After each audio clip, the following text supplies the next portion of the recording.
Good afternoon everyone. आपका फिर से खैर मकदम है आज की इस क्लास में। सबसे पहले क्लास शुरू करने से पहले I would like to pass on condolences to our colleague Masarat Jabeen ji ZPO, जिनके हस्बैंड आज सुबह इंतकाल कर गए। तो our heartfelt condolences with the bereaved family, और उनके खातिर दुआ भी करेंगे कि रब्बुल इज़्ज़त उनको जन्नतुल फिरदौस में आला मुकाम अता करे, और जो उनकी फैमिली है उनको सब्र अता करे। आमीन। Regarding today's class, we are supposed to take the class on BLS, Basic Life Support। उसके ऊपर हमारी आज की क्लास होगी। जैसा कि आप जानते हैं, जो हमारे वर्दी डायरेक्टर जनरल साहब हैं, he is very much keen regarding these things। और शायद आपको याद है, उन्होंने एक लैब भी शुरू करा है। उनकी काविशों की वजह से एक BLS ट्रेनिंग लैब भी शुरू हुआ है government college of physical education Ganderbal में। और जो प्लान उनका था, लॉकडाउन से पहले सारे जो हमारे ऑफिशियल डिपार्टमेंट के, उनको फेज्ड मैनर में ट्रेन करना वहां पे BLS के लिए। तो फिर तो ये सेकंड वेव की वजह से जो लॉकडाउन हुआ वो कंटिन्यू नहीं हो पाया, सिर्फ उसका इनॉग्रेशन हो पाया। तो होपफुली इंशाल्लाह वो लॉकडाउन के बाद फिर से जब नॉर्मल रूटीन चलेगा तो उसके साथ वो स्टार्ट होगा। बेसिक लाइफ सपोर्ट को लेके DG साहब ने तमाम डिस्ट्रिक्ट्स को भी इंस्ट्रक्ट किया है कि वो ऑनलाइन इसकी क्लासेस ये अरेंज करें, ऑर्गेनाइज करें, और तमाम फील्ड ऑफिसर्स जो है, स्टाफ जो है, फ्रेटर्निटी जो है, उनको इससे ये फैजाब करें कि ये क्या है, BLS क्या होता है, ताकि सारे लोग ये जाने और वो नॉर्मल बाई स्टैंडर्ड्स से ट्रेन्ड बाई स्टैंडर्ड्स में कन्वर्ट हो जाए। BLS का जो टॉपिक है, इसको लेके मैं स्टार्ट में आपको बता दूं। मैं आपको दो एग्जांपल्स बताता हूं यहाँ पे, दो इवेंट्स जो है जो मैंने खुद नोट्स करे हैं, जिनका आपके साथ शेयर करना before we start the formal class. हमारे पड़ोस में, मैं बहुत छोटा था, 6th या 7th में मैं पढ़ रहा था उन दिनों। तो हमारे पड़ोस में एक अंकल रहते थे। He was a retiree, police से वो रिटायर होके आए थे, and he was running A shop. उनकी एक दुकान थी। रमजान का महीना था। इफ्तारी के बाद कुछ टाइम के बाद ही, नमाज के बाद, उनके यहाँ से शोर हुआ। मैं छोटा था, हम सब दौड़े, मैं भी दौड़ा। बस वी एंटर्ड, उस रूम में हम एंटर हुए तो मैंने देखा वो लेटे हुए हैं, पड़े हुए हैं, बाकी सारे लोग, बच्चे वहां पे रो रहे हैं। He was not responding. As a kid I could see he was breathing. मुझे लगा कि ये ब्रीथ कर रहे हैं। उनके दो बेटे मेडिकल में काम कर रहे थे। अब दोनों, वो भी रिटायर है। एक की तो उनमें से अल्लाह जन्नत नसीब करे डेथ भी हो गई। वो सिक्किम में काम करते थे। सो देवर सॉर्ट ऑफ पैरामेडिक्स। वो भी वहां पे आए, सब लोग इनको हिला रहे हैं, कुछ नहीं हो रहा है। जब तक गाड़ी आई, उनको गाड़ी में डाला। उनके दो बेटे जो थे, जब उनका एक पहला बेटा आया जो बड़ा था, उसने कहा ही इज डेड। कश्मीरी में इशू मकली उम्र बोलते हैं। ये कहा, मुझे अभी भी याद है, फेंट मेमोरी मेरी है, मुझे अभी भी ये याद है। तो मैं भी छोटा, मैंने भी हाथ लगाया, उनको हमने गाड़ी में बिठाया, तो उनको ले गए। एंड विद इन 30 मिनट्स हमने सुना कि on the way he died. तब मुझे कोई आइडिया नहीं था। ये है एक example, I will relate this thing. दूसरी एग्जाम्पल ये है कि आप शायद किसी ने ये टर्किश सीरीज एक चलती है अर्तुगरुल, वो आपने देखी होगी। सीजन 4 में मैंने एक एपिसोड उसमें देखा, शायद 72nd और 74th कुछ ऐसा ही एपिसोड है। उसमें जो अर्तुगरुल की वाइफ हलीमा, वो बच्चे को जन्म देती है, उस्मान को। उसके कुछ टाइम के बाद ही वो शॉर्टनेस ऑफ ब्रेथ फील करती है, और फर्स्ट फीड जो बच्चे को देती है उसके बाद ही वो मरती है। उनके पास एक जो उन दिनों तबीब हुआ करते थे, जो उन्होंने डिपिक्ट किया है उस सीरीज में, जो दिखाया है, अर्तुगबे जिसका नाम है। तो जो हलीमा की मदर इन लॉ है, वो उसको कॉल कराती है, वो भी वही होता है। वो उसको इशारों में कुछ बताती है कि ये शायद बचने वाली नहीं है। अर्तुगबे वहां पे एसेस करता है कि ड्यू टू लेबर पेन, इसकी जो हार्ट पे ज्यादा दबाव पड़ा है, तो इसका हार्ट ये बर्दाश्त नहीं कर पाएगा, और कुछ ही देर में फिर वो मर जाती है। तो दिस इज सेकंड एग्जांपल। पहली एग्जाम्पल और सेकंड एग्जाम्पल में, पहली एग्जाम्पल में जो मैंने अपने पड़ोसी की बोली, उसके 2 बेटे ऑलरेडी मेडिकल में हैं, मैंने उनको नहीं देखा उन्होंने कुछ किया, देवर क्राइंग एंड वीपिंग, उसको गाड़ी में लिया और ले गए। सेकंड एग्जाम्पल जो अर्थक्वेक में भी, ये बहुत पहले की कहानी है, उन दिनों सीपीआर वगैरह का कंसेप्ट नहीं था, मेडिकल साइंस इतना आगे और एडवांस्ड नहीं था, लेकिन जो अर्थक्वेक है, जो तभी उसने बोला इसके हार्ट को कुछ प्रॉब्लम है, लेकिन वो कुछ कर नहीं पाया। हमारे जो पड़ोसी है वो भी कुछ कर नहीं पाए। अब क्या आप मुझे बता सकते हैं ये दोनों दोनों जो इवेंट्स मैंने बताए, ये क्यों कुछ नहीं कर पाए? बिकॉज इनके पास नॉलेज नहीं था, they had no idea. They they had no had no idea of idea of CPR, like BLS, basic. उनको बीएलएस का कोई Exactly. आइडिया नहीं था। हालांकि वो अर्थक्वेक बे ने तो एसेस किया, अंदाजे से, एक्सपीरियंस से किया, कार्डियक प्रॉब्लम है। तो हमारे पड़ोसी के भी इसमें उन्होंने भी ये एसेस किया कि ये खत्म हो चुका है, लेकिन ये नहीं कर पाए कि हम इसको सीपीआर दें या इसको हम रिवाइव कर सकें जब तक इनको हम हॉस्पिटल दें। सो there is definitely a difference between a normal bystander जो किसी इंसिडेंट के वक्त मौजूद होता है and a trained bystander। तो ट्रेनर जो बायस्टैंडर होता है, उसका मतलब मेडिकल फील्ड और इसके रिलेवेंट जो होता है, वो जो बीएलएस जानता है, जो बेसिक लाइफ सपोर्ट जो है उसके बारे में जिसको जानकारी। तो यही आज हमारा टॉपिक है, बेसिक लाइफ सपोर्ट। हम रिसेंट टाइम्स में हमने देखा है कि बहुत सारी न्यूज ऐसी आ रही हैं पेपर में, सोशल मीडिया पे, 30 year youths come had a cardiac arrest, 25 साल जवान दिल का दौरा पड़ने से उनकी ये हो गई। ऐसे ये बढ़ रहे हैं, ये वाकत बढ़ रहे हैं।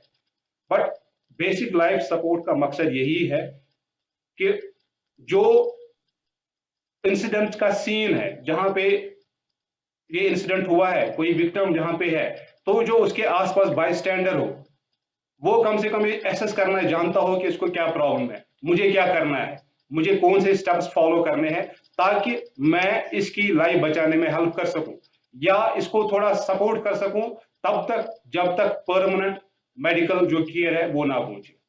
तो यही बीएलएस का मतलब यही है, you are taking care of the victim, taking care of the patient, whether he is conscious or unconscious, whether he is having some cardiac arrest, whether he is having some respiratory failures, या कोई injury ऐसी हुई है, trauma हुआ है, आप उसका care करो, उसकी लाइफ बचाने में उसका टाइम आप इंक्रीज करो, जब तक कि उसको proper medical care, emergency care वो मिले। So that's the main M of BLS. अब बीएलएस को लेके मैंने एक पीपीटी तैयार की है, मैं आपके साथ यहीं पे वो शेयर करता हूं, so that we can discuss, क्योंकि we have to consider time also. तो हमने एक्चुअली सीपीआर ये करना है फिजिकली, ये हमने आपको दिखाना था कि सीपीआर कैसे देते हैं इन द मेजॉरिटी। बीएलएस हम रिलेट करते हैं यूजुअली जो कार्डियक, जो रेस्पिरेटरी फेलियर होते हैं उनके साथ रिलेट करते हैं बीएलएस। और दूसरा होता है first aid. First aid is every aid जो हम प्राइमरीली देते हैं किसी विक्टिम को, चाहे वो इंजरी हो चाहे कोई और एड हो। लेकिन जो बीएलएस है, इट्स अ स्पेसिफिक ट्रेनिंग जिससे हम लाइफ बचा सकते हैं। अदरवाइज इंजर्ड पर्सन में, इंजर्ड जो विक्टिम होता है उसमें उतने चांसेस नहीं होते हैं डेथ के, वी कैन सेव यू, अगर उसमें थोड़ा टाइम भी लगेगा, no issues in that. But जो कार्डियक फेलियर होता है, जो रेस्पिरेटरी फेलियर होता है, that is very much dangerous. और within 1 or 4 minutes, 1 to 4 minutes ही अगर उनको बेसिक जो केयर है नहीं मिलेगा पेशेंट को, तो वो उनकी डेथ हो सकती है, उनकी लाइफ जो है वो थ्रेटन हो सकती है इस कंडीशन से। तो जो मेरी प्रेजेंटेशन है, I will share the presentation with you, so that हम स्टेप वाइज इसको आप ध्यान रखें और स्टेप वाइज इसको पढ़े हम।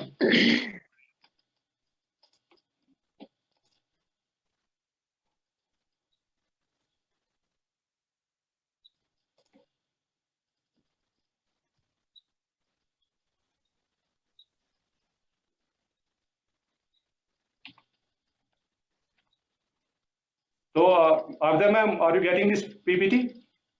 Yes, yes. On screen, okay. Yeah, it's on screen. You can go ahead. अब जो ये बेसिक लाइफ सपोर्ट के पार्टिसिपेंट्स होते हैं, इनको ये किस लिए है, बीएलएस ट्रेनिंग किस लिए है? तो participants should assess the collapsed victim, जो कोलैप्स हुआ है विक्टिम उसको एसेस कर रहा है। How to perform chest compression कैसे देने हैं। इस ट्रेनिंग के बाद उनको एक मतलब they should be aware of this BLS। और अनकॉन्शियस जो विक्टिम है उसको फिर कैसे हम रिकवरी पोजीशन में डालें। तो these are some basic points जिनको हम मतलब जो सीखने हैं इस PPT से या इस क्लास से। अब अगर ग्लोबल फिगर्स की बात करें हम तो 18.16 मिलियन पीपल जो लास्ट 2019 की जो स्टडी है मरे हैं ड्यू टू कार्डियोवैस्कुलर डिजीजेस, जो दिल की बीमारियां हैं उसकी वजह से मरे हैं, cardiac arrest, massive heart failures etcetera. अब जो सर्वाइवल रेट है, हॉस्पिटल डिस्चार्ज रेट है जो कार्डियक अरेस्ट वगैरह होता है 5 से 10% ही है, बाकी लोग मर जाते हैं। अब जो बाइस्टैंडर, जो ट्रेनड बाइस्टैंडर है, उनका जो इंटरवेंशन है, टाइमली इंटरवेंशन है, that can save lives. Sudden cardiac arrest जो होता है उससे उनकी वो मतलब लाइफ बचा सकते हैं। और अर्ली रिससिटेशन जो होता है या डिफिब्रिलेशन जो होता है 1 से 2 मिनट तक, कुछ कहीं जगह मैंने पढ़ा 1 से 4 मिनट तक भी, अगर इस पेशेंट को विक्टिम को ये अर्ली रिससिटेशन और AED मिले, डिफिब्रिलेशन मिले, टाइम पे मिले 1 से 4 या 1 से 2 मिनट तक, तो सर्वाइवल चांसेस 60% तक बढ़ जाते हैं। अब बेसिक लाइफ सपोर्ट में ABC याद रखना होता है। 2015 तक ABC बोलते थे, आफ्टर गाइडलाइन चेंजेस फ्रॉम 2015 अब CAB बोलते हैं। इसका मतलब एक बाइस्टैंडर को किन चीजों का ख्याल रखना होता है। एक तो सर्कुलेशन आ रही है कि नहीं है, सर्कुलेटरी सिस्टम काम कर रहा है कि नहीं है विक्टिम का, उसकी ब्रीदिंग चल रही है, वो इनहेल एक्सहेल कर पा रहा है कि नहीं कर पा रहा है, या उसका कोई एयरवे ऑब्स्ट्रक्शन मत है, मतलब कोई चीज फंसी मत है जिससे वो ब्रीथ नहीं कर पा रहे। तो these are the basic things to consider when you arrive at the scene where victim is lying. अब हमारे पास चेन ऑफ सर्वाइवल हम किस चीज को बोलते हैं।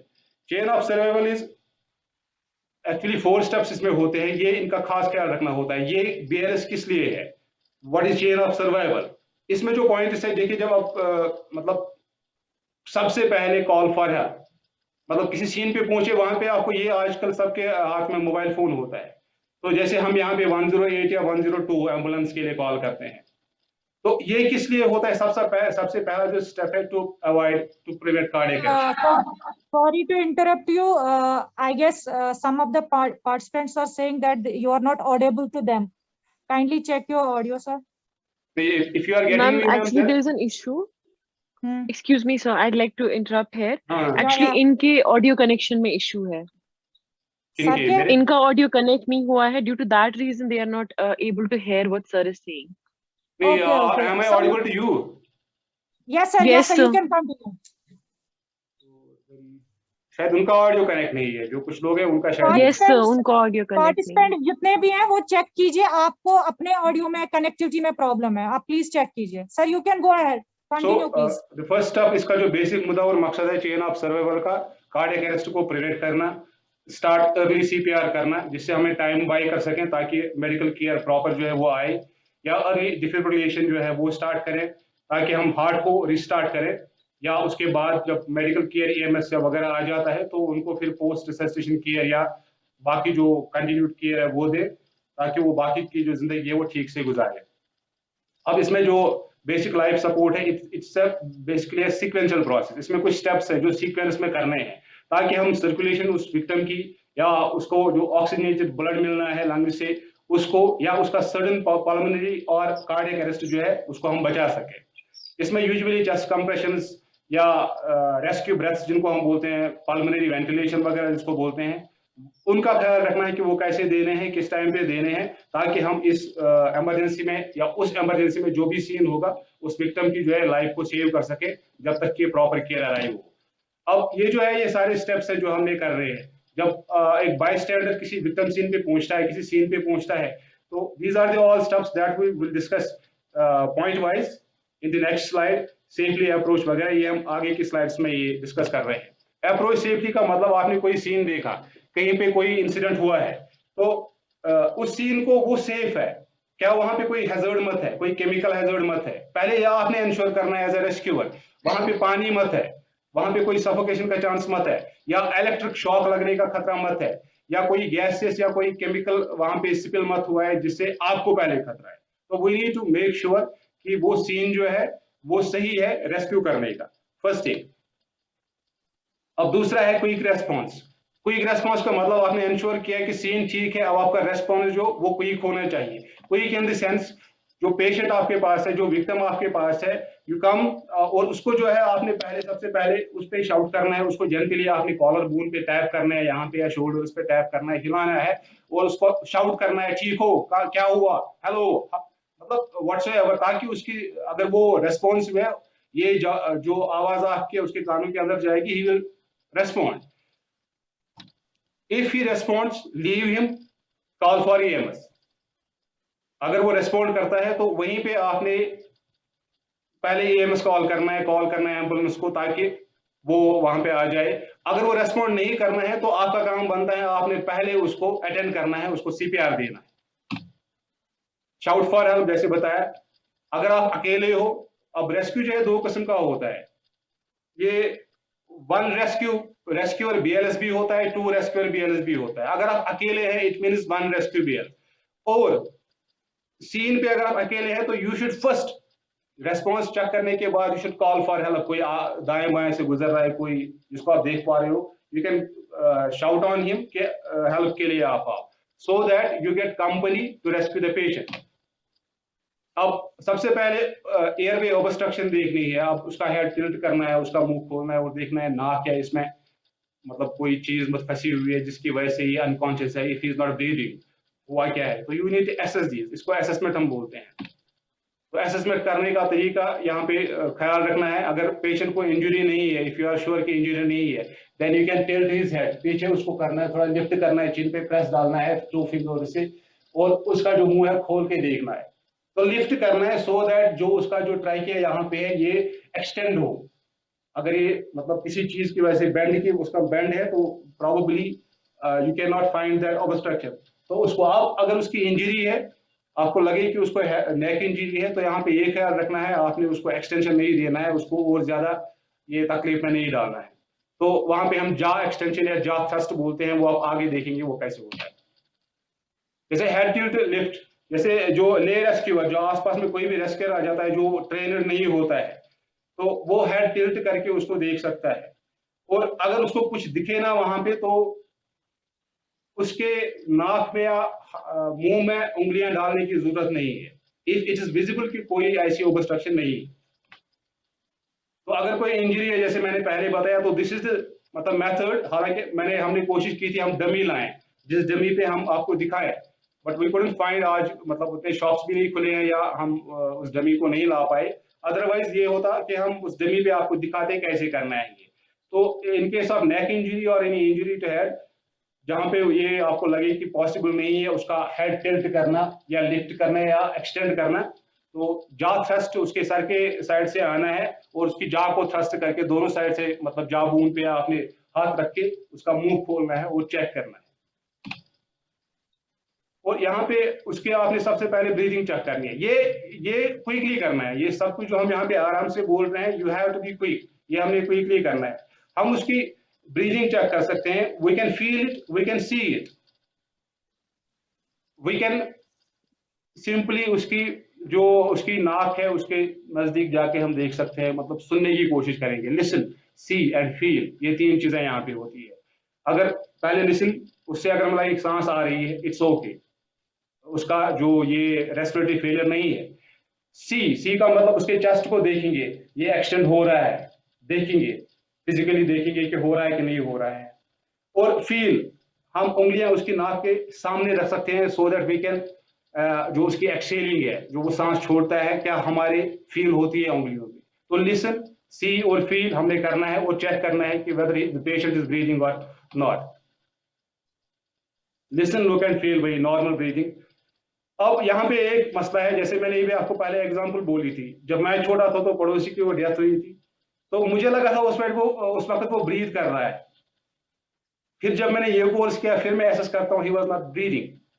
यहाँ पे कंफ्यूजन ये हो जाता है कि जिसका कार्डियक अरेस्ट या रेस्पिरेटरी फेलियर हो, ही कैन गैस्प, वो गैस्पिंग होता है, जिसको हम एगोनल ब्रीदिंग बोलते हैं, या तो स्क्रूशी पर ख्रोक्श बना, या जैसे जिसका हार्ट अटैक होता है मारनु ख्रोक, आधा ही वो लेता है, पूरा नहीं ले पाता है। कुछ लोग, अगर ये बाय स्टैंडर्ड कहेगा कि शायद ये ब्रीदिंग है, तो वो मिस्टेक कर जाएगा वहां पे और उसकी डेथ हो जाएगी। सो एगनल ब्रीथिंग इज गैस्पिंग। एक्चुअली जो विक्टिम होता है, पेशेंट होता है, वो सांस लेने की कोशिश करता है, वो सांस नहीं ले पाता है, और वो जो आवाज निकलती है उसको हम गैस्पिंग बोलते हैं, उसको एगनल ब्रीथिंग। सो बाईस्टैंडर जो होगा, जो ट्रेनर वहां पे जो बंदा होगा, उसको ये कंफ्यूज नहीं करना है, अच्छा जी ये सांस ले रहा है, कोई बात नहीं है, वो गैस्पिंग हो सकता है, he is struggling to breathe actually.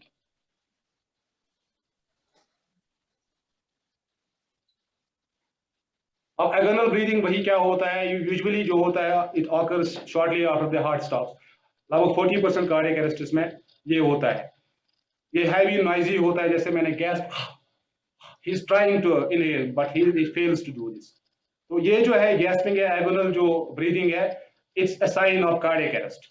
जो ट्रेन्ड पर्सन्स होते हैं वो इस गैस्पिंग से ही पहचान जाते हैं कि बंदे को कार्डियक अरेस्ट हुआ है।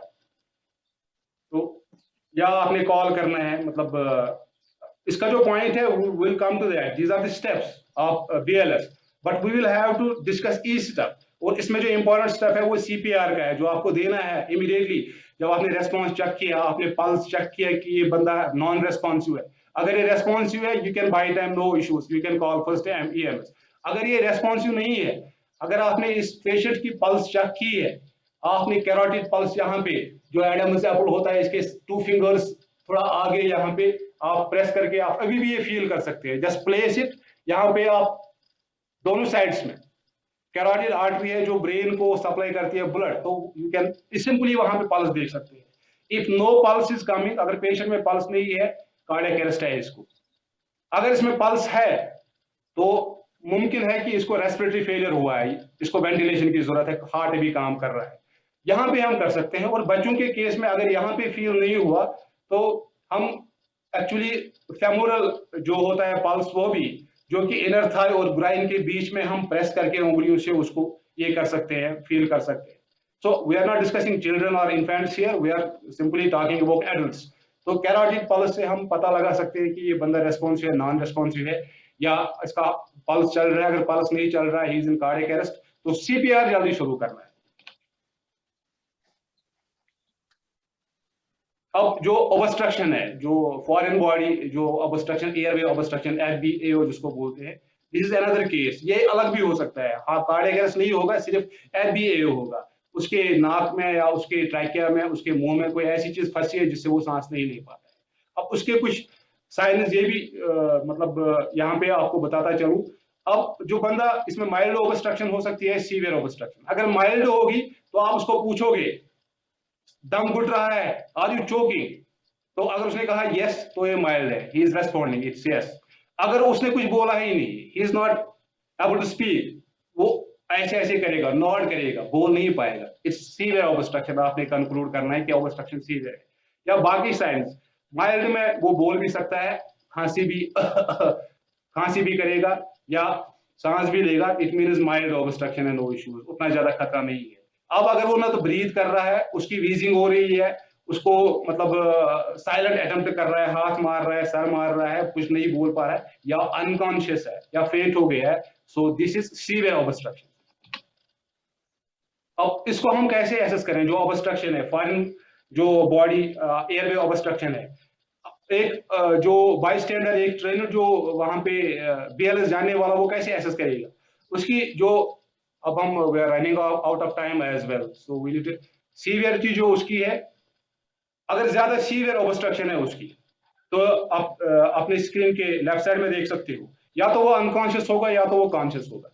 अगर अनकॉन्शियस है तो आपको CPR शुरू करना है, चेस्ट कंप्रेशंस और रेस्क्यू ब्रेथ्स आपने देने हैं। अगर वो कॉन्शियस है तो आपको ब्लो करना है, 5 ब्लोज उसको देने हैं, या पीछे से ऐसे आके पकड़ के यहाँ पे उसके स्टर्नम बोन, डायफ्राम के पास आपने अपना हाथ एक दूसरे के ऊपर रख के उसको पीछे से थ्रस्ट देने हैं, जैसे हम यूजुअली देते हैं गांड का सा, पीछे से आके उसको, या पीछे से उसको यहाँ पे कमर में उसको हम ब्लो करते हैं। अब अगर मिडवे एयरवे ऑब्स्ट्रक्शन है, अगर वो कफ कर रहा है तो उसको हमें कफ करने के लिए एनकरेज करना है। अगर थोड़ी बहुत कर रहा है, उसको जोर जोर से खांसने को कहना है, ताकि जो मीडियम या माइल्ड जो एयरवे ऑब्स्ट्रक्शन है वो खत्म हो। जो पिक्चर्स 2 में दिखाया गया है कि कैसे ये लेट के उसको पीछे उसके बैक पे ब्लोज देने हैं 5, या पीछे से उसको पकड़ के डायफ्राम के पास यहाँ पे चेस्ट स्टर्नम बोन जहाँ है और वहां पे थ्रस्ट देने हैं, ताकि वो उसका जो ऑब्स्ट्रक्शन जो है वो रिलीज हो जाए। We are helping him throw this obstruction out. अब CPR कैसे हम दें और क्या दें, इसमें 30 चेस्ट कंप्रेशंस देने हैं, ये मैं जल्दी बताऊंगा so that I can demonstrate. We are running out of time actually, नहीं तो ये नेक्स्ट क्लास में हमने फिर प्रैक्टिकल करना पड़ेगा. या 2 रेस्क्यू ब्रेथ्स हमने देने हैं. अब इसमें ये है, जब ये पेशेंट अनकॉन्शियस है, आपको पता अब चल गया है कि इसका पल्स नहीं आ रहा है, इसका कार्डियक फेलियर होने वाला है या हो चुका है, कार्डियक अरेस्ट हो चुका है, तो उसको अब रिवाइव करना है. कार्डियक फेलियर क्यों होता है? क्योंकि हार्ट में जो इलेक्ट्रिक सिग्नल्स जो होता है, उसका जो अपना जो मैकेनिकल इलेक्ट्रिक सिस्टम होता है, वो अनऑर्गेनाइज्ड हो जाता है. So heart can not beat, that can not contract. Heart में 4 चैम्बर्स होते हैं, उसमें 2 एट्रिया होते हैं, 2 वेंट्रिकल्स, 4 खाने होते हैं. तो वो उनमें जो होते हैं कार्डियक मसल्स, जो पेस मेकर होता है, ऐसे नोड जिसको हम बोलते हैं, वो वहां से सिग्नल्स देता है जिससे वो रेस्पॉन्ड करती है मसल्स और हार्ट कंट्रैक्ट करता है. हार्ट सिर्फ कंट्रैक्ट करता है और इसमें जो साउंड बनता है लोप और डोप, वो रिलैक्सेशन फेज ब्लड के फिल होने से होता है, एक्सपैंड होता है. और कंट्रैक्ट जब होता है तो ventricles they send blood to their respective spots, कहां भेजना है, लंग्स को भेजना है, बाकी पार्ट्स को भेजना है. तो जब ये उसमें इलेक्ट्रिकल फेलियर या कुछ ऐसा mechanical, for example muscles can not contract या सिग्नल्स, रिदम जो है हार्ट का, वेंट्रिकुलर रिदम जिसको बोलते हैं, वो खराब हो जाता है, तो उससे ये कार्डियक अरेस्ट हो सकता है. या बाकी भी हाइपोक्सिया, बहुत सारे रीजंस है, we will not go into that very deep thing कि कैसे होता है. अब जब हो गया है, आपको पता चल गया है, तो CPR शुरू करने से पहले जो आपका प्रोन पोजीशन में पेशेंट है, प्रोन पोजीशन में उसको लेटाना है. स्पाइन पोजीशन आजकल रिकमेंड नहीं करते हैं, तो जो 2018 में गाइडलाइन आई अमेरिकन हार्ट एसोसिएशन की, पहले तो 2015 से पहले प्रोन पोजीशन में भी करते थे, लेकिन that's now not recommended unless अगर पेशेंट हम टर्न नहीं कर सकते हैं, वो ऑलरेडी उस पोजीशन में, you can give that. But spine position जो है उसको रिकमेंड किया गया है. तो चेस्ट जो उसका आपके हाथ की पोजीशन जैसे फिगर में दिखाया, you have to interlock your fingers on your hand. और जो कंप्रेशन हम देते हैं स्टर्नम बोन पे देते हैं, या चेस्ट बोन जो आपकी जो सेंटर में वो रन करते हैं, इसके लोअर हाफ में प्लेस करनी है heel of your this hand. पूरा ये नहीं करना है, पाम नहीं करना है, हील करना है, ऐसे पकड़ना है. And you have to be firm मतलब आपने बेंड नहीं करने हैं knees. And you have to apply pressure at the lower half of the sternum, वहां पे आपने ये प्रेशर ये करना है, जैसे इस फिगर में दिखाया गया है. अब आपने पंप करना है उसको, तो पंप कितना करना है, कैसे करना है, जो नई गाइडलाइन है उसके मुताबिक 30 कंप्रेशंस आपने देने हैं. और किस रफ्तार से देने हैं, 100 मिनट्स 100 कंप्रेशंस पर मिनट होना चाहिए. तो 30 ही देने, एक साइकिल जो होता है 30 कंप्रेशंस का होता है. You have to compress, equal compress और रिलैक्स, फिर छोड़ना है, वापस छोड़ना है, वहां दबा के नहीं रखना है, क्विकली करना है. You are pressing. अब इससे होगा क्या, व्हाट इज दिस, इसका मतलब यह है कि हम टाइम बाय कर रहे हैं, हम उसके हाथ को मैकेनिकली मैन्युअली पुश कर रहे हैं, जो उसमें ब्लड है उसकी मसल्स में वो आगे निकले, उसके ब्रेन को थोड़ा बहुत ब्लड मिले. अगर ब्रेन को ब्लड ज्यादा देर तक नहीं मिलेगा, ब्रेन डेथ होगी, फिर हम उसको रिवाइव नहीं कर सकते. So this is the reason CPR is very important. We are trying to send manually blood, हम ब्लड भेजने की कोशिश कर रहे हैं इसको पंप करके, ताकि हार्ट से ब्लड जो निकले वो दिमाग पे पहुंचे और जल्दी वो तब तक दिमाग को जिंदा रखे जब तक medical care, otherwise brain death will occur and we can not revive the patient. अब ये 30 ब्रेथ, ये 30 कंप्रेशंस करने हैं. 30 के बाद आपने 2 उसको रेस्क्यू ब्रेथ्स देने हैं, वेंटिलेशन देनी है. और वेंटिलेशन देने का भी अपना एक तरीका है. Let me check the timing first. We are only left with almost 4 minutes. तो 2 रेस्क्यू ब्रेथ्स उसको देने हैं. कैसे देने हैं, आई एम डूइंग सिंपली, मैं ये कर रहा हूं, मैं जल्दी करने की कोशिश कर रहा हूं, सॉरी फॉर दैट, अदरवाइज इसमें हमने टाइम देना है और मुझे दिखाना भी है साथ साथ. तो आपने 30 चेस्ट कंप्रेशन दिए उस पोजीशन में. अब चेस्ट कंप्रेशन कितना देना है, ये आपने जो उसकी चेस्ट की डेप्थ होगी, टोटल चेस्ट 1/3, यूजुअली एडल्ट्स में ये होता है 2 inches, approximately 4 to 5 centimetres, not more than 2.4. अगर हम ज्यादा देंगे, we are damaging, maybe we are damaging his organs, तो उसको हम डैमेज करेंगे. तो इसका भी ख्याल रखना है, हम कितना लगभग उसको प्रेस करें. तो 2 inches to 2.4, not more than 2.4 inches, या 4 to 5 centimeters deep inside the chest. जब हम उसको प्रेस करेंगे, हमें रिलीज भी करना है साथ साथ, so that we allow his chest to recoil, वापस आने के लिए. So उसके बाद जब आपने 30 रिपीटिशन किए, फिर आपने रेस्क्यू ब्रेथ देनी है. आप माउथ रेस्क्यू ब्रेथ दे सकते हैं, माउथ मास्क यूज कर सकते हैं. ये पॉकेट मास्क आता है जो एडवांस्ड कंट्रीज में, जो डेवलप्ड कंट्रीज है, वहां पे ये चीजें लोगों के पॉकेट में ही होती है, दे आर ऑल ट्रेन, वहां पे इसलिए डेथ्स कम होती है। इंडिया का मैं रिकॉर्ड आपको बता नहीं सका because we don't have record available, authentic record कि लास्ट ईयर या पिछले 5 साल में कितनी डेथ्स हुई है। तो जो यूरोपियन कंट्रीज है, जो इटली है रादर, 7 लाख पर ईयर वहां पे एवरेज डेथ होती है due to this cardiac arrest. तो ऐसे ये डेवलप्ड कंट्रीज का हाल है, तो हमारी कंट्री में क्या होता होगा? We are developing, we are in the phase of development. So यहाँ पे ट्रेनड फोर्स भी उतना नहीं है। मैक्सिमम डेवलप्ड कंट्रीज में it is compulsory for everyone to go for this training, BLS training. तो आप कहीं पे भी हो, अगर आप ट्रेनड हो, you can access the patient, you can provide relief, आप उसको रिलीफ प्रोवाइड कर सकते हो। जब तक एम्बुलेंस या बाकी चीज आप बुलाओ, उसकी हम जान बचा सकते हैं। So the survival chances are 60% if within 1 or 2 minutes you are providing these things. तो आपने CPR दे दिया, आपने हाथों की पोजीशन, आपने अब तभी ये एक साइकिल जो होता है 30 कंप्रेशंस 2 रेस्क्यू ब्रेथ्स, 30 कंप्रेशन और 2 रेस्क्यू ब्रेथ्स का होता है। तो इसमें ये ख्याल रखना है कि आपकी डेप्थ ज्यादा नहीं हो रही है, आप ज्यादा नहीं पुश कर रहे हो उसको, उसके कहीं मतलब कभी कभी ये भी होता है, वो हम आगे पढ़ेंगे, रिब्स भी ब्रेक होती है, रिब्स भी ब्रेक होती है, लेकिन उसकी जान बचानी ज्यादा जरूरी है। रिब्स अगर ब्रेक भी हो गई वो बच सकता है, लेकिन अगर एक बार उसका सारा सिस्टम बैठ गया, ब्रेन बैठ गया, तो हम रिवाइव नहीं कर सकते।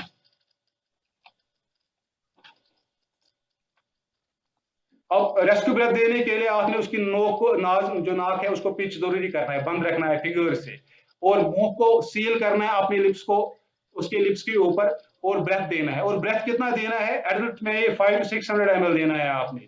और कितना देना है? 1 सेकंड तक। आपने मुंह लगाया, बंद कर दिया, फू किया, एक ब्रेथ कर दिया, ब्लो किया फोर्सफुली 500 to 600 ml, लेकिन नाक उसकी बंद रखनी है। तो 1 सेकंड तक ही आपने देना, ये नहीं कि आप ब्लो करते जाओगे, उसका जो है ये सिस्टम ही में भी वो डैमेज हो जाए, उतना नहीं करना है। और आपने वापस मुंह उठाना है, तो आपने उसके चेस्ट को टाइम देना है वापस फॉल करने के लिए, वो वापस, और रिपीट करना है, 2 ब्रेथ उसको देनी है। अब माउथ टू नोज हम देते हैं, तो किस कंडीशन में देते हैं? अगर हम माउथ उसका नहीं खोल पाएंगे पेशेंट का, अगर हम उसके लिप्स पे अपने लिप्स पूरे सील नहीं कर पाएंगे माउथ पे, आपको लगे कि उसका मुंह ज्यादा बड़ा है, जो रेस्क्यूअर है उसका मुंह छोटा है, तो वो आप नहीं ब्लो कर पाओगे, तो सील नहीं बनेगी, तो उस कंडीशन में आप माउथ टू नोज दे सकते हो। या उसके माउथ को इंजरी हुई है, आप नहीं कर सकते हो। या स्टमक डिस्टेंशन है, उसका मतलब है उसके स्टमक में कोई अंडरलाइंग काज है, प्रॉब्लम है, या कोई बीमारी है जिससे वो बैलूनिंग इफेक्ट बनता है, उसको अगर आप ब्लो करोगे मुंह से, तो हवा स्टमक में जा सकती है, तो और क्रिटिकल वो हो सकता है, उसको और प्रॉब्लम्स हो सकती है। So you can use mouth to nose then. Mouth stoma, tracheotomy जिसको की होगी, फॉर एग्जांपल कुछ पेशेंट्स का ये होता है, यहाँ पे ट्रैकिया उनका कट होता है और एक ट्यूब डाला होता है, तो उन कंडीशंस में ये चीजें उस रेस्क्यूअर को पहले देखनी है, इनको एसेस करना है। तो यही जो मैंने वो 500 to 600 ml आपने देना है। रेट क्या है? 1 सेकंड तक देते रहना है। चेस्ट कंप्रेशन जो 100 मतलब पर मिनट होनी चाहिए।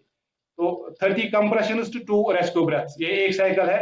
तो these you have to give 5 cycles until you get an AED, automated external defibrillator, जो एक मशीन होती है। यूजुअली हर एक जगह डेवलप्ड कंट्रीज में ये होता है, मतलब वहां कोई प्रॉब्लम नहीं, पब्लिक प्लेसेस पे होता है। कहीं पे इंसिडेंट हो गया, रेस्क्यूअर ने स्टार्ट किया, दूसरे को बोलता है AED लेके आओ, you just bring the AED, तो वो शॉक देने के काम और हार्ट की एक्टिविटी और रिदम को चेक करता है, वो एक मशीन है। तो आपने कंप्रेशन ये कंप्लीट किया, इसके बाद अगर AED आपके पास अवेलेबल है, डायरेक्टली जैसे इस फिगर में दिखाया गया, AED आपने उसके जोड़ना है, ऑन कर। Excuse me sir, so there are a lot of participants जो अभी भी अनम्यूट पे हैं।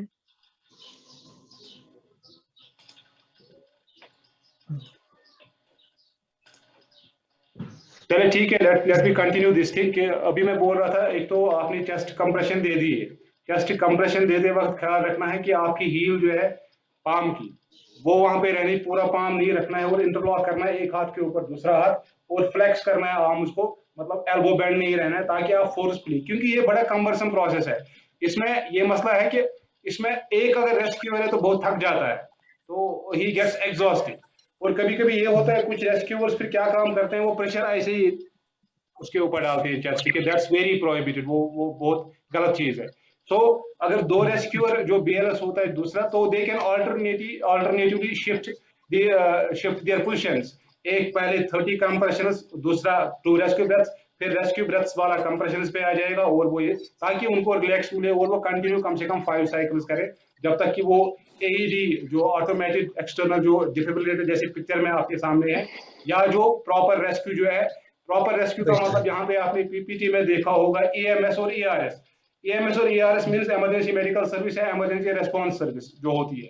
तो फॉर एग्जांपल US में या वहाँ पे वो 911 कॉल करते हैं, यहाँ पे हम 108 या 102 कॉल करते हैं। तो एक रेस्क्यूअर को ये भी पता होना चाहिए कि मुझे उसके फोन में नंबर भी सेव होना है, उसको पता होना चाहिए कि मुझे कहाँ कॉल करना है, इमरजेंसी कहाँ से मुझे मतलब रेस्क्यू मिल सकता है। तो जो AED होता है, इसके जो स्ट्रैप्स है, जो इसके पैड्स होते हैं, 2 आजकल आते हैं इसमें जो नया AED होता है, ये एक तो आपने कंप्रेशंस दिए, अब AED आपके पास आ गया, you have to stop compressions, you have to connect AED first. अगर AED नहीं आता है, you have to continue with CPR, ये चीज रखनी है। AED जब आएगा तब आपको कनेक्ट करना है, AED नहीं आया आपको चेस्ट कंप्रेशन CPR कंटिन्यू करना है, इसका ख्याल रखना है। तो आप जब, और अगर 2% जो होता है हमारे पास रेस्क्यू होता है, 2% जो BLS होता है, टू रेस्क्यूअर BLS, उसमें ये होता है कि जब आपने पेशेंट को, आप 2 लोग हो, पेशेंट को आपने एसेस किया, he is unresponsive, non responsive rather, cardiac arrest या उसका रेस्पिरेटरी फेलियर हो चुका है, तो एक उसको देखेगा, एसेस करने के बाद कैरोटिड पल्स हमें करना है, CPR, वो CPR शुरू करेगा, वो दूसरे को कहेगा call emergency and get AED। दूसरे को रुकना नहीं है, उसको हेल्प के लिए जाना है, उसको कॉल करना है, मोबाइल से करेगा या किसी को बुलाएगा, या उसको पता होगा यहाँ पे जो मॉल है वहां पे AED रखा है, वो दौड़ेगा AED लाने के लिए। तो टाइम जाया नहीं करना है, जितना आप क्विक रहेंगे, जितना ये रेस्क्यूअर क्विक रहेगा, उतना the chances of survival are more. Actually I have to admit people also, यहाँ पे लोग आ भी रहे।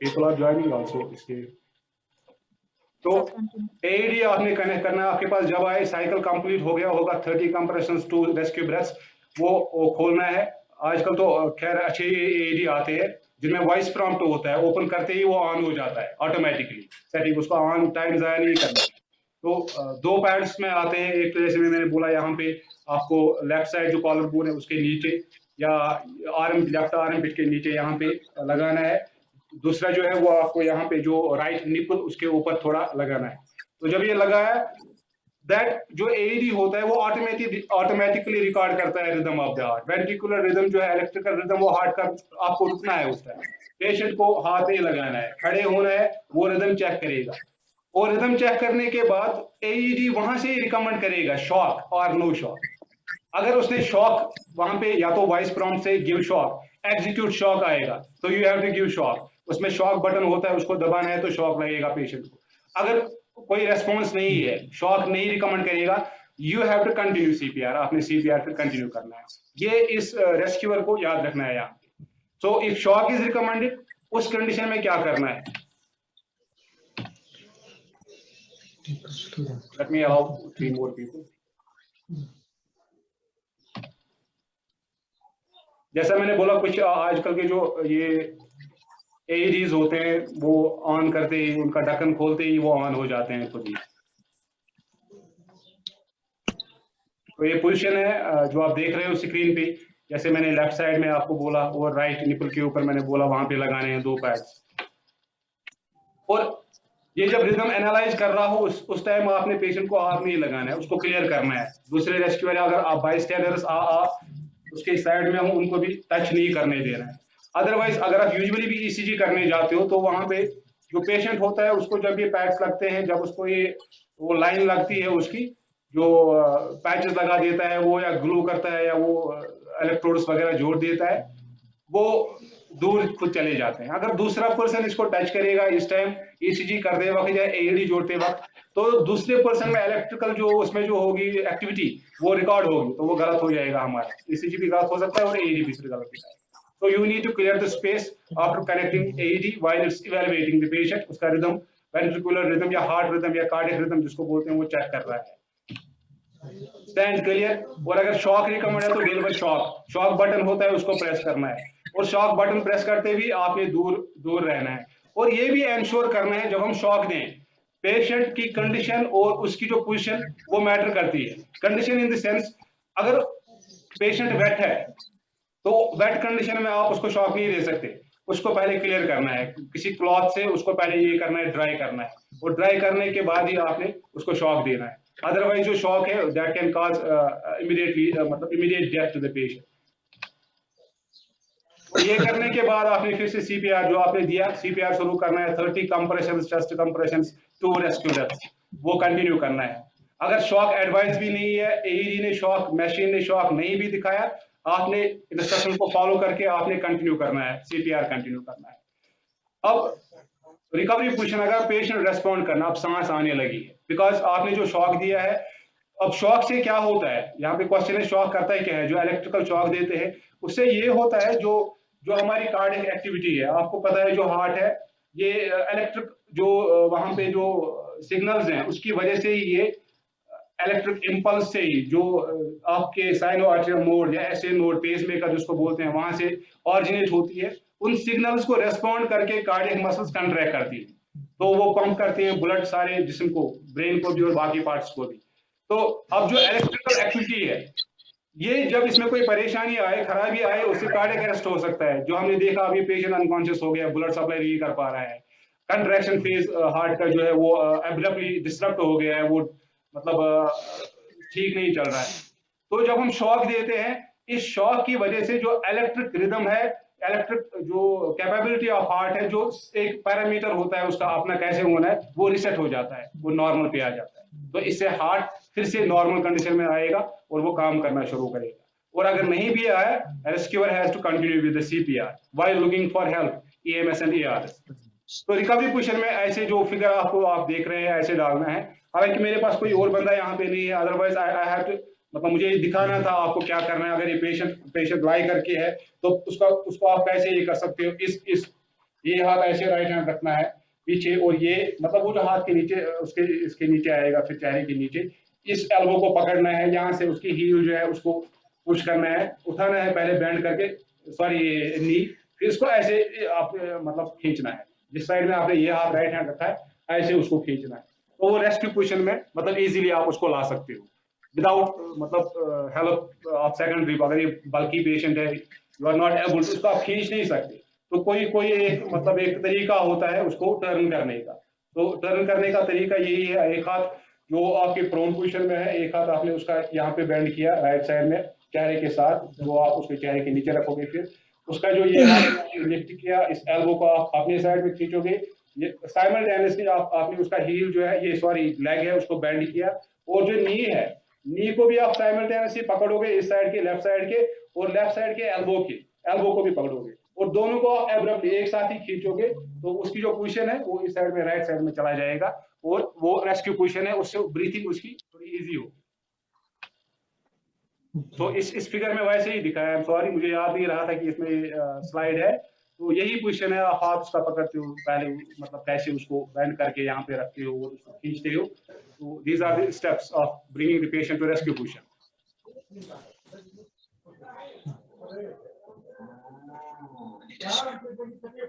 तो अब इस स्लाइड में ये आपको, आप जो मतलब सीपीआर दे रहे हो या आप शॉक दे रहे हो, तो ये वही जो हमने स्टेप्स डिस्कस किए वही स्टेप्स है। अगर खाली शॉक देना है, आपके पास पहले ही एईडी है, एईडी डिवाइस है, तो क्या स्टेप्स फॉलो करने हैं, या अगर एईडी डिवाइस आपके पास पहले नहीं है तो आपने क्या करना है, सीपीआर किन कंडीशन में देना है, कैसे देना है। यहाँ पे डिफरेंस इतना ही है कि जब आप इमरजेंसी कॉल करते हो दोनों कंडीशंस में, ये जो आप स्टेप देख रहे हो कॉल इमरजेंसी सिस्टम, इसके बाद अगर आपके पास एईडी है तो वो जोड़ना है, पहले वो कार्डियक एक्टिविटी उसकी चेक करेंगे। अगर वो अवेलेबल नहीं है तो आप 30 चेस्ट कंप्रेशन, तो आप सीपीआर डायरेक्टली शुरू करोगे। इन चीजों का यही डिफरेंस है, availability of AED and non availability of AED, इन दोनों में।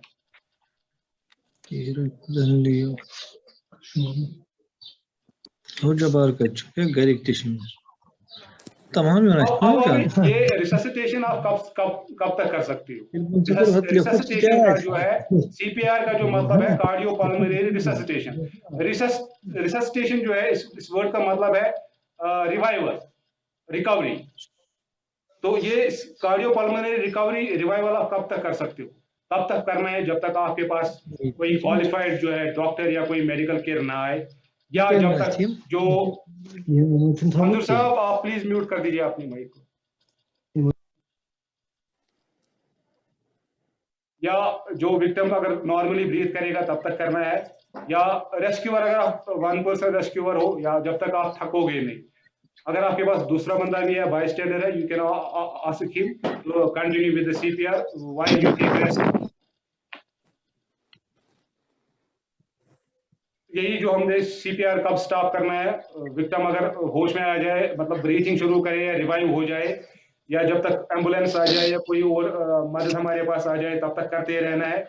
या the rescuer gets too much exhausted, वो नहीं कर सकता है, अब नहीं दबा सकता है, या द सीन बिकम्स अनसेफ, जहां आप ये दे रहे हो, रेस्क्यू दे रहे हो, सीपीआर दे रहे हो, वहां पे कोई हैजर्ड हो जाए, मतलब कोई पानी चढ़ना शुरू हो जाए, क्योंकि या कोई इलेक्ट्रिक या केमिकल स्पिल या गैसेस फैलना, क्योंकि आपको पता नहीं ये कहीं भी हो सकता है। जो कंडीशन है, जो मतलब नीड अराइज हो सकती है, कहीं भी हो सकती है। अनसेफ सीन का मतलब ये है रेस्क्यूअर के लिए वो जगह अनसेफ बन जाए, उसकी जान पे बनाए, तो उसको वहां से निकलना चाहिए, because rescuer safety is primary. Unresponsive patient को जो बचाने जा रहा है रेस्क्यूअर, उसकी सेफ्टी भी जरूरी है। यही जो डिजास्टर मैनेजमेंट में जो सिखाते हैं वॉलंटियर्स को, अगर आप रेस्क्यू कर रहे हो तो आपकी सेफ्टी पहले है। जब आप सेफ हो, आपको अपनी सेफ्टी पहले इंश्योर करनी है। फॉर एग्जाम्पल, अगर आप किसी विक्टिम को बचा रहे हो, जो डिजास्टर मैनेजमेंट की जिन्होंने ट्रेनिंग ली होगी, बहुत सारे माशाल्लाह हमारे सीनियर्स यहाँ पे, उनको ये पता है, वो खुद ट्रेनर्स भी हैं। हमारे आजाद साहब यहाँ पे बैठे हुए हैं, उन्होंने स्काउट्स एंड गाइड्स में ट्रेनिंग भी दी हुई है। तो सबसे पहला जो उसूल है, जो रेस्क्यूअर है, किसी भी कंडीशन में he should ensure his safety first.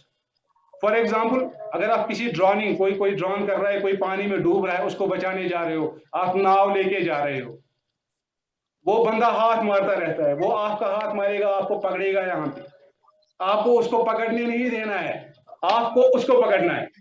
ये सिंपल एग्जाम्पल, आपको उसको पकड़ना है, ताकि अगर आपको लगे कि ये डूब रहा है, ये मुझे भी खींच रहा है, आपको हाथ छोड़ना है, आपको अपने आप को बचाना है। अदरवाइज अगर आप उसको पकड़ने दोगे, वो आपको नहीं छोड़ेगा, सिचुएशन अगर खराब होगी, वो आपको भी पानी में खींचेगा। सो रेस्क्यूअर, इसलिए अनसेफ सीन अगर होगा, you have to avoid that unsafe, तो तब तक सीपीआर देना है। अगर से जो सीन है, सिचुएशन है, पोजीशन है, लोकेशन है, अनसेफ बन जाए, रेस्क्यूअर को वहां से निकलना है। या अगर कहीं पे लिखा होगा, या कहीं पे ऑलरेडी कोई अनकॉन्शियस पेशेंट है जिसको किसी फिजिशियन ने, डॉक्टर ने देखा है, वहां पे इंडिकेशन है कि आप इस पेशेंट को हाथ नहीं लगाओ, मेडिकल इंडिकेशन ऑथेंटिकेशन, आपने हाथ नहीं लगाना है, आपने कुछ नहीं करना है। या अगर कोई ऑलरेडी हॉस्पिटल में कोई अटेंडेंट है, you happen to be in the hospital, तो वो पेशेंट वहां पे गिरता है, तो he is already in the hospital, there are trained people, तो आपने वहां पे ये है कि आपने डॉक्टर को ही डायरेक्टली कॉल करना है, या there are so many people they can do.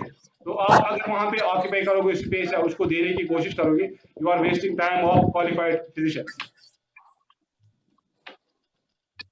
अब सीपीआर किन कंडीशंस में फेल हो सकता है? जी, चेस्ट कंप्रेशन जो हमने बोला, या रेस्क्यू ब्रेथ, फेल कैसे हो सकता है?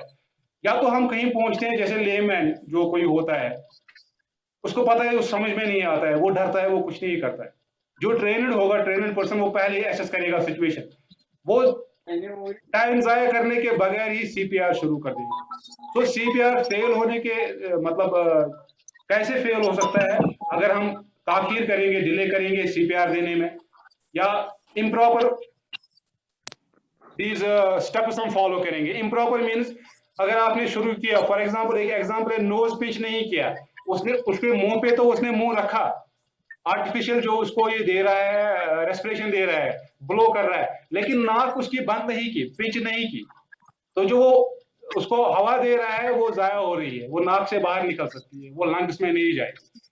या यहाँ पे no ARS follow up and delay in defibrillation. ACRS का मतलब एडवांस्ड कार्डियोवैस्कुलर सपोर्ट जो है, अगर वो इसको नहीं मिलेगा, एडवांस्ड कार्डियोवैस्कुलर सपोर्ट जो है, उससे भी, या डिफिब्रिलेशन जो एईडी है वो नहीं मिलेगा टाइम पे, उससे भी सीपीआर फेल हो सकता है। या इम्प्रॉपर टेक्निक जैसे हमने बोला, या कोई टर्मिनल डिजीज या मैसिव हार्ट अटैक, आपने सुना होगा कभी कभी मैसिव हार्ट अटैक होता है, जो विदिन 1 और 2 मिनट से पहले उसकी जान निकाल देता है। तो यूजुअली रेस्क्यूअर, मतलब इन कंडीशंस में वो उसको सेव नहीं कर सकता है, और उसका टाइम आ गया होगा, तो you have to only try. We are trying to save life. We are not the actual savers. We know that. But we cannot leave trying. अगर हमारे सामने ये सीन होता है, अगर आपको अब BLS पता चल गया है, so आपको उस टाइम तेजी दिखानी है, डिले नहीं करना है। You have to execute your knowledge whatsoever. अब जो CPR हम देते हैं उसमें इंजरीज भी कुछ होती है, जैसे रिब फ्रैक्चर्स या लैसरेशन होता है। लैसरेशन का मतलब जो स्टर्नम बोन यहाँ पे होती है, इसके टिप के पास जब प्रेशर ज्यादा पड़ता है तो इंजरी वहां पे हो सकती है। जो उसकी जो स्किन है वो रब करती है, घिस जाती है प्रेशर से स्टर्नम बोन के टिप के साथ, तो वहां इंजरी भी हो सकती है। या कभी कभी लिवर या लंग और स्प्लीन को भी डैमेज हो सकता है CPR से। यहाँ पे आपको मैं एक्सपीरियंस से बताता चलूं, जब मेरे वालिद साहब का इंतकाल हुआ हॉस्पिटल में, तो he died due to cardiac arrest. उनको जब कार्डियक अरेस्ट हुआ तो आई स्टार्टेड द CPR। जब तक दूसरे मेरे कजिन ने डॉक्टर्स को रात के वक्त हो उनको बुलाया वार्ड में, तो अब मुझे पहले ही पता चल गया इनको कार्डियक अरेस्ट आ गया है, तो आई स्टार्टेड दिस CPR। तो उनको हमने 6 राउंड्स देने पड़े, 6 साइकिल्स देने पड़े। तो फर्स्ट मैंने दिया, मैंने फोर्थ दिया, थर्ड जो 2-3 डॉक्टर आए थे उन्होंने दिया, they tried their level best. और फिर उनके उस दौरान उनकी 2 रिब्स भी ब्रेक हो गई, तो अल्टीमेटली वो बच नहीं पाए, वो इंतकाल कर गए। तो CPR के दौरान ये भी होता है कि कभी कभी रिब्स भी फ्रैक्चर हो जाती है, कभी कभी रेस्क्यूअर कंट्रोल नहीं प्रेशर कर पाता है, वो बचाने के चक्कर में प्रेस करता रहता है, तो रिब्स हो सकती है ब्रेक, या लैसरेशन हो सकती है, इंजरीज हो सकते हैं to liver, lungs and spleen. अब CPR देने के साथ साथ कुछ कॉम्प्लिकेशंस भी हो सकते हैं। आप CPR दे रहे हो तो क्या हो सकता है, वहां पे वोमिटिंग भी हो सकती है, बिकॉज यू आर पुशिंग। तो उसके स्टमक में अगर फूड होगा तो वो भी रिवर्स पेरिस्टालसिस हो सकती है, तो वो वापस निकल सकता है। अब उस कंडीशन में अगर उसको वोमिटिंग होती है तो उसको लेफ्ट साइड टिल्ट करना है पेशेंट को, और कपड़े से उसका जो है साफ करना है, वोमिटिंग साफ करना है, उसको वापस प्रोन पोजीशन में लाना है, रिफ्यूशन करना है, और फिर से CPR शुरू करना है। तो these were the points of this। अब इसमें इतना ही फर्क है जो बच्चों में हम CPR देते हैं। यूजुअली देखा गया है जो बच्चों में जो कार्डियक अरेस्ट के चांसेस होते हैं वो बहुत कम होते हैं, और एडल्ट्स में ये ज्यादा होता है। और बच्चों की जो एज है वो यहाँ पे जो अलग अलग जो मैंने पढ़ा है सर्वेज में, इसमें रिसर्च में कुछ लिखते हैं 1 to 8 ईयर्स बच्चों का, कुछ लिखते हैं 1 to 12 ईयर्स। और 1 to 12 ईयर्स अगर हम कंसिडर करें तो उसमें और इसमें क्या फर्क है एडल्ट CPR में, ये भी ख्याल रखना है। 2015 तक जो गाइडलाइन थी इसकी CPR देने की BLS में, तो बहुत ही बच्चों को जो है वो 15 कंप्रेशंस टू ब्रेथ्स, उनका साइकिल जो हुआ करता था वो 15 कंप्रेशंस का होता था, और 2 रेस्क्यू ब्रेथ्स। आपने 15 बार प्रेस किया, उसको रिकॉइल हो गया चेस्ट, आपने 2 रेस्क्यू ब्रेथ किया। लेकिन अब वो भी अब 12 ईयर्स आपने वो भी अब चेंज हो गया है, अब 30 रेस्क्यू ब्रेथ, ये कंप्रेशंस तो 2 रेस्क्यू ब्रेथ, 30:2 बच्चों में भी देते हैं। लेकिन अब फर्क कहाँ पे है, क्योंकि बच्चे डेलिकेट होते हैं, तो उनमें क्या करते हैं हम, उनका जो डेप्थ होता है, जो हम प्रेस करते हैं, कंप्रेशन जो करते हैं, वो कितना जाएगा चेस्ट में, वो थोड़ा बहुत उसमें डिफरेंस होता है, क्योंकि वो डेलिकेट होते हैं, उनको डैमेज हो सकता है बच्चों को। तो उनका यूजुअली उनका भी 1/3 ही होता है, 1/3 डेप्थ ऑफ द चेस्ट हमने प्रेस करना है, यूजुअली 1.5 इंचेस। तो जो हम 2.4 और 4 to 5 सेंटीमीटर एडल्ट्स में देखते हैं, तो उससे थोड़ा कम वो होता है, उतना ज्यादा नहीं होता है। तो यूजुअली 1:3 ऑफ देयर चेस्ट है, तो उसका हमें ख्याल रखना है। और एक बात का ख्याल रखना, अगर बच्चे को खुदा न खास्ता ये हो गया, जो हम उसको रेस्क्यू ब्रेथ दे रहे हैं, क्योंकि उनके लंग्स डेलिकेट होते हैं और छोटे होते हैं, उनका टाइडल वॉल्यूम जो हम उसमें डाल रहे हैं, जो ब्लो कर रहे हैं, वो कैपेसिटी जो लंग कैपेसिटी वो कम होती है। तो अगर हम ज्यादा फोर्सफुली और ज्यादा ब्लो करेंगे तो we can damage their lungs, तो उस बात का भी ख्याल रखना है। और जो हम रेस्क्यू ब्रेथ डाल रहे हैं वो 1 सेकंड तक डालनी है, आपने ब्लो किया फोर्सफुली, आपने जल्दी ऑफ, ये नहीं कि आपको ब्लो करते ही रहे। तो दैट्स वन पॉइंट, दैट्स ये मेन डिफरेंस। बाकी ये ठीक ही है, बाकी ऑलमोस्ट सेम होता है। एंड वन मोर थिंग, जो AED होता है, AED जो ऑटोमेटिक एक्सटर्नल डिफिब्रिलेटर जिसको हम बोलते हैं, जो डिफिब्रिलेशन करता है हार्ट रिदम को, जब आपने लगाया उसके पैड्स को चेक करता है, वो ऑटोमेटिकली रिकमेंड करता है। कुछ लोग ये भी शायद सोच रहे होंगे कि हमने उसको रिसेट करना पड़ेगा, हमने उसको ऑपरेट करना पड़ेगा, हमने उसको वो जैसे ECG में जो वो निकलता है स्ट्रैप रील निकलती है उसकी तरफ उसको चेक, नो, वो ऑटोमेटिकली वो चेक करेगा रिदम, वो आपको ऑटोमेटिकली बताएगा शॉक देना है नहीं देना है, शॉक नहीं देना है CPR कंटिन्यू करना है। तो this was all about this presentation. अब मेरे पास तो डमी नहीं मिली यहाँ पे, but I will try to do one thing, मैं शायद मैं एक पिलो मेरे पास यहाँ पे है, मैं पिलो के साथ ट्राई करता हूँ, मैं आपको दिखाने की कोशिश करता हूँ कि हम ये, because we are left with some more minutes, I want take much of your time now. मैं ये प्रेजेंटेशन जो है स्टॉप करता हूँ पहले।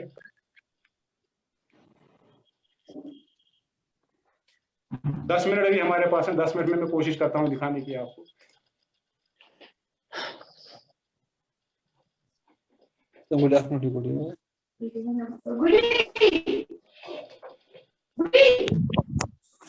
मैं चेयर के साथ, ये चेयर पे कुछ पिलो रखे क्योंकि मैं कंप्यूटर टेबल पे काम कर रहा हूँ।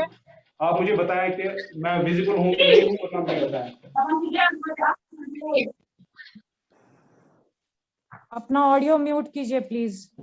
आफदा मैम, क्या आप देख पा रही हैं ये पिलो यहाँ पे? मैं नहीं तो मुझे पोजीशन इसकी थोड़ी बहुत बदलनी पड़ेगी सिस्टम की। सर उतना विजिबल नहीं है मेरे हिसाब से। एक सेकंड। हाँ अब ठीक है sir, now it's okay. Chair के ऊपर तो ये मैं पिलो एक लेता हूँ, क्या आप उसको देख पा रहे हैं आफदा मैम? यस यस, हाँ जी बिल्कुल sir, perfect perfect position to show. यहाँ पे फॉर एग्जांपल ऐड बनाएंगे थोड़ा बहुत। बाकी पार्टिसिपेंट्स प्लीज कीजिए। Mute. There is someone by the name of Redmi.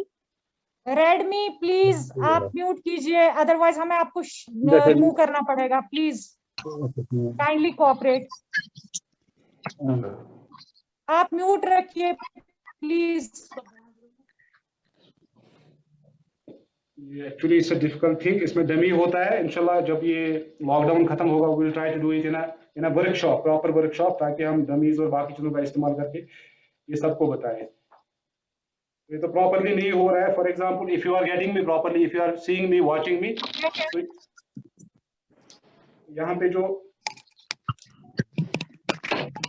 ये स्पाइन पोजीशन में होगा, ये इसका हेड होगा। तो यहाँ पे आपने क्या करना है, मैं आर्म्स की जो आपकी पोजीशन होनी चाहिए वो आपको दिखाना चाहता हूँ। एक्चुअल में आपकी पोजीशन जो होनी चाहिए, ये यहाँ पे जो suppose we are taking this as a sternum bone in the centre, neck के जहाँ मैंने बांधा है वो नेक के नीचे यहाँ पे, क्योंकि उतना बड़ा पिलो नहीं है, so we can not show it properly, उतना ज्यादा अच्छे से नहीं दिखा पाएंगे।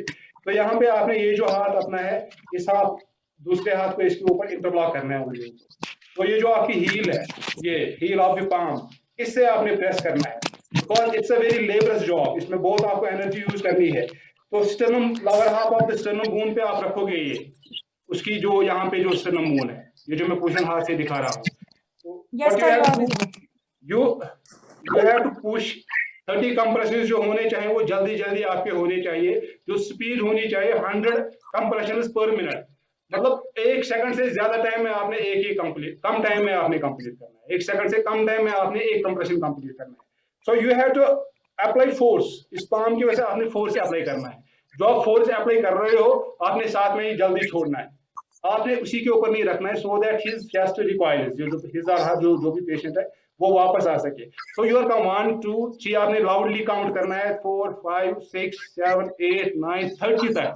30 करने के बाद आपका उसका जो हेड है, पेशेंट का हेड है, आपने टिल्ट करके जो उसकी चिन है, यहाँ पे चिन को आपने लिफ्ट करना है थोड़ा, सो दैट उसका जो ट्राइकिया है, उसकी जो पोजीशन है वो थोड़ा स्ट्रेट हो जाए, बेंड में ना रहे, ताकि आपका जो ब्रेथ जो आप उसको यहाँ से दे रहे हो, ब्लो कर रहे हो टाइडल वॉल्यूम, वो पूरा उसके लंग्स में चला जाए। एंड उसका जो लिप है, आपने पूरा इंश्योर करना है you are covering his lips. आपने नोज को पिंच करना है, उसकी नोज जो यहाँ पे होगी उसको पकड़ना है, पूरा बंद रखना है, और यहाँ से आपने 1 सेकंड तक एक ब्लो करना है, अप टू 5 to 600 ml। आपने दूसरा, उसके बाद 2 देने हैं, 2 देने के बाद फिर से आप वापस आएंगे and you will start 30 compressions और 2 ब्रेथ्स। ये कंटिन्यूअसली करना है। और ये अब अगर जो इसमें 2 लोग होंगे, जो अगर 2 आपके पास और कोई बंदा भी है जो जानता है, so when you complete 30 compressions he will give 2 rescue breaths. फिर आप साइड में हो जाओगे, वो वहां से कंप्रेशन देगा, आप rescue, so that you get some time. और जो एल्बो है, इसमें ये होता है जब रेस्क्यूअर थक जाता है, कभी कभी वो करता है स्विच थक करना, स्विच त्रावन पान इमसी पे। This is very much prohibited, ऐसे ये नहीं करना है, आपने हट जाना है उसके पास से, ना कि उसी के ऊपर आपने रेस्ट करना है। और ये जो एल्बोज आपके हैं, एल्बोज यहाँ पे ये स्ट्रेट होने चाहिए, you have to lock elbows, lock मतलब गस बेंड आसन की, नरन गस बेंड गसन की, उससे आपका जो है फोर्स पूरा मिलेगा, उससे आप थकोगे नहीं। वो मैंने ये पता नहीं, ये आपने शायद पूरा इसमें नहीं देख पाए फिल्मों में, अदरवाइज डमी अगर हो। सर ये काफी अच्छे से विजिबल था, अच्छे से दिखा सबको।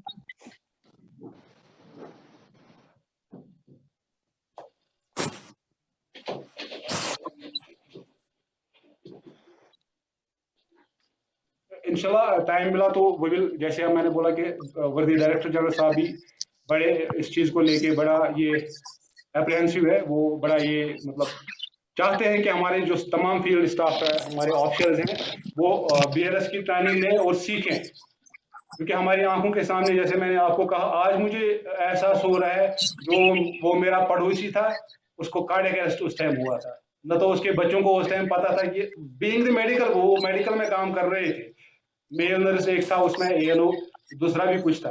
आज मैं एहसास कर पा रहा हूँ, जब मैंने ये BLS सीखा 2008 में, तब मुझे पता चला कि वो उस टाइम जो हुआ था उस पड़ोसी के साथ, दैट वाज कार्डियक अरेस्ट। अगर उस टाइम मुझे शायद CPR पता होता है उसके बेटों को, तो उसकी लाइफ बच सकती थी। तो these things are very important.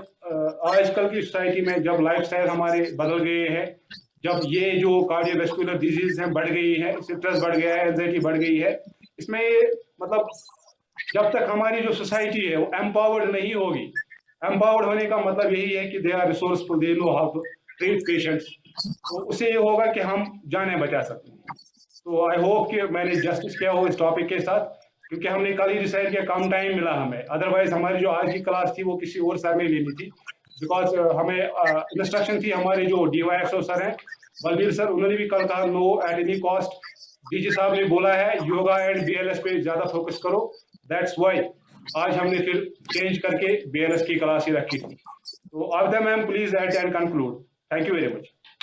Sir बहुत ही ज्यादा इंफॉर्मेटिव था। कुछ लोगों का कमेंट मैंने पढ़ा कि it's a very professional thing, it is a very professional thing, yes it is a very professional thing, मगर ये ऐसी बात है कि सड़क पे अगर कोई गाड़ी के नीचे आने वाला है और आप उसको पुश बैक करते हो और उसकी लाइफ आप सेव करते हो, that is in a friction of seconds. And BLS में क्या होता है, there are 2, 3, 4 minutes you are having to save a life। आप जरिया हो, किसी की जिंदगी बचाने के लिए आप जरिया हो, इसलिए इसमें कोई प्रोफेशनल चीज की जरूरत नहीं है। We can't do miracles but we can help, हम हेल्प कर सकते हैं। तो जैसा कि सर ने बोला, BLS में सिंपली हमें ज्यादा, जितना सर ने बोला वो बहुत डिटेल्ड है, वो बहुत अच्छे तरीके से इन्होंने एलॉबरेट किया, बट इन नटशेल हमें ध्यान रखने की जरूरत है, जो भी हमारे आसपास ऐसा कोई इंसिडेंट होता है, हमें जाके पहले देखना है वो बंदा ठीक कॉन्शियस है क्या है, उसके शोल्डर्स टच करके उसको जगाने की कोशिश करनी है, दोनों कानों से उसको आवाज देनी है। देन अगर हमें कंप्रेशन की जरूरत है तो वो सर ने मेथड बताया कैसे देना है, कैसे उसका हेड टिल्ट करना है, कैसे उसकी चिन लिफ्ट करनी है, एंड कैसे हमें माउथ टू माउथ रेस्पिरेशन देनी है। And in case mouth to mouth respiration हम उस टाइम देने के लायक नहीं है, यानी कि उस बंदे में कुछ ऐसी प्रॉब्लम है, मुंह नहीं खुल रहा या कोई और प्रॉब्लम है, we can give mouth to nose respiration also, there is also that kind of method to give breathing to that person. So it is all about his circulation and breathing, जो भी sir ने बोला, it was very very informative sir। I hope कि ये एक week तक physically हम देख सके, डमीज के साथ इनको करा सके, क्योंकि मुझे पर्सनली ये लगता है कि जितना इस टाइम हम अपने कश्मीर की बात करेंगे, अगर हम इंडिया की बात करें तो 2 मिलियन साल में इफेक्ट होते हैं इस चीज से, और BLS का रिसर्च बोलता है कि BLS की वजह से 60% वी कैन सेव, हम सर्वाइवल रेट्स जो है 60% बन जाते हैं। तो अगर हम उस चीज पे जाएं तो जिस इंसान को मौका मिलेगा किसी को जिंदगी देने के लिए, तो वो तो फरिश्ता ही है। तो ये एक नेकी का काम है, अगर हम इसको थोड़ा सा पॉजिटिव वे में ले तो इंशाल्लाह हमारे हाथों किसी का अच्छा ही होना है, अगर हम BLS को सीरियसली ले तो। The next thing which is not included in the topic is all about our discipline। आप सब मेरे सीनियर हैं, मेरे बड़े भाइयों और बहनों की तरह हैं, बट थोड़ा सा डेकोरम की बहुत जरूरत है। हम कैमरा अपनी टांगों की तरफ नहीं रख सकते हैं, मैंने पहले भी बोला कि ये आगे भी जाता है, और अगर आगे भी नहीं जाए, पहले भी बोल चुकी हूँ अभी भी बोलती हूँ, I love my department, I am very proud of my department, मगर अगर हम अपने डिपार्टमेंट की कदर नहीं करें तो दूसरे स्कूल में जो कुलीग्स होंगे वो हमारी कदर नहीं करेंगे। First we have to be very responsible, हमें बहुत डिसिप्लिन में रहने की जरूरत है। तो प्लीज थोड़ा सा कोऑपरेट करें, जितना अच्छा हम दिखेंगे उतना अच्छा हमारा डिपार्टमेंट दिखेगा। Thank you so much. Over to you Shabir साहब। तो कंक्लूडिंग में thank you very much, thank you all. और एक नोशन है, बैड CPR और नो CPR, बैड CPR या नो CPR। अगर कंडीशन ये है